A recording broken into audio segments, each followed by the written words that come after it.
Carmen Lúcia surpreende no Rio. Declaração polêmica reacende debate sobre o golpe e o poder do STF. A declaração de Carmen Lúcia, "se tivessem dado golpe, eu estava na prisão", gerou um impacto imediato no cenário político brasileiro. Não pela suposta obviedade da frase, mas porque expõe, mais uma vez, a profunda disparidade entre narrativa e realidade quando o assunto envolve o discurso institucional do Supremo Tribunal Federal e as tensões políticas dos últimos anos. A fala, ocorrida durante um evento no Rio de Janeiro, ecoou como uma tentativa de reforçar uma antiga construção retórica: a de que o Brasil esteve à beira de um golpe e que o STF foi o grande bastião da democracia. Mas esse discurso não se sustenta perante boa parte da população, especialmente entre os brasileiros que acompanham, com desconfiança crescente, a postura expansiva do Supremo. Enquanto ministros se apresentam como guardiões da ordem constitucional, milhões de cidadãos observam um poder que se tornou, na prática, o centro de decisões políticas, assumindo protagonismo além dos limites que a Constituição prevê.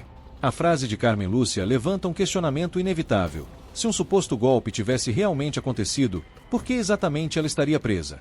A resposta, naturalmente, não vem da ministra, e nem poderia vir, porque a construção narrativa não exige explicação, apenas repetição. Ela se sustenta no imaginário de parte da elite política que encontrou no termo golpe a ferramenta perfeita para abafar críticas, reforçar alianças e justificar ações institucionais que extrapolam o razoável. A retórica do golpe iminente já vinha sendo usada como arma política muito antes da declaração atual. Nos últimos anos, tornou-se um instrumento para legitimar operações de contenção, perseguições seletivas, censura direta ou disfarçada e punições sumárias impostas sem o devido processo formal. A população assiste a tudo isso com perplexidade, enquanto manifestações pacíficas foram rotuladas como ameaças extremistas e opiniões divergentes passaram a ser tratadas como risco à democracia. O discurso de Carmen Lúcia, portanto, não é isolado, é parte de um movimento maior. Ele tenta reacender a narrativa de que qualquer crítica ao Supremo equivaleria a ataque ao Estado de Direito. A afirmação também serve para reforçar o papel quase messiânico que alguns ministros atribuem a si mesmos, o de última linha de defesa do país contra uma suposta ruptura institucional. Ironia das ironias, muitos brasileiros veem justamente o contrário, uma ruptura constante, mas silenciosa, vinda de dentro das instituições, não de fora delas. A declaração também reacende outro ponto sensível: a politização explícita do judiciário.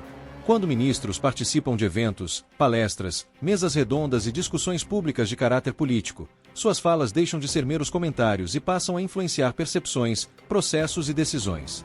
A fronteira entre juiz e agente político se torna borrada. E quando essa fronteira desaparece, o equilíbrio dos poderes, o pilar central da democracia, fica fragilizado.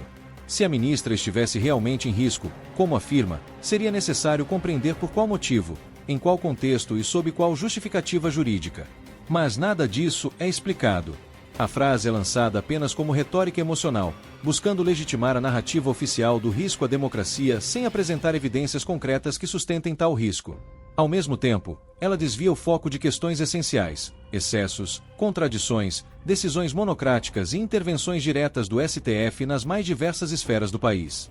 A fala também expõe uma percepção preocupante. Ministros da Suprema Corte se colocam como personagens centrais da história política recente, quando a função constitucional do cargo deveria ser justamente o oposto: discrição, técnica e equilíbrio.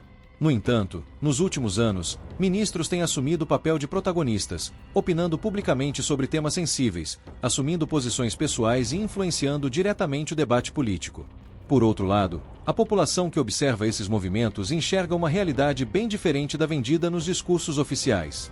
Vê um sistema de justiça que não aplica o mesmo rigor para todos. Vê decisões que afetam diretamente o processo político. Vê a criminalização de críticas e opiniões. Vê a expansão de um poder que, pela Constituição, não deveria atuar dessa forma. E quando a ministra diz que estaria presa caso tivesse ocorrido um golpe, a frase revela, ainda que indiretamente, o quanto o STF se percebe como um poder político, não apenas jurídico. Se um ministro acredita que seria preso por razões políticas em um cenário fictício, é porque, de alguma forma, reconhece que seu poder extrapola o papel técnico e constitucional. Do contrário, a afirmação sequer faria sentido.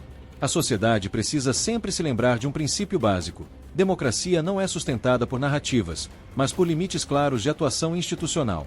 Quando o judiciário se envolve demais na política, quando ministros se tornam personagens públicos acima de qualquer crítica, Quando decisões deixam de estar ancoradas exclusivamente na Constituição e passam a refletir opinião pessoal, o risco real não vem de golpes imaginários, mas da erosão lenta e contínua da própria estrutura democrática. A declaração de Carmen Lúcia, longe de encerrar debates, acende um alerta. Ela mostra como parte das instituições insiste em manter viva uma narrativa conveniente, mesmo que desconectada da percepção popular. O Brasil não precisa de discursos simbólicos sobre prisões imaginárias. Precisa de um judiciário equilibrado, transparente e fiel à Constituição. E, principalmente, precisa de ministros que compreendam que a autoridade não se constrói com frases de efeito, mas com respeito à lei, à liberdade e ao povo. Deixe sua opinião nos comentários. Compartilhe este vídeo com seus amigos e ajude a abrir os olhos de mais brasileiros para esse debate fundamental. Se inscreva no canal e ative o sininho, porque aqui você sempre vai encontrar a verdade que a grande mídia não mostra.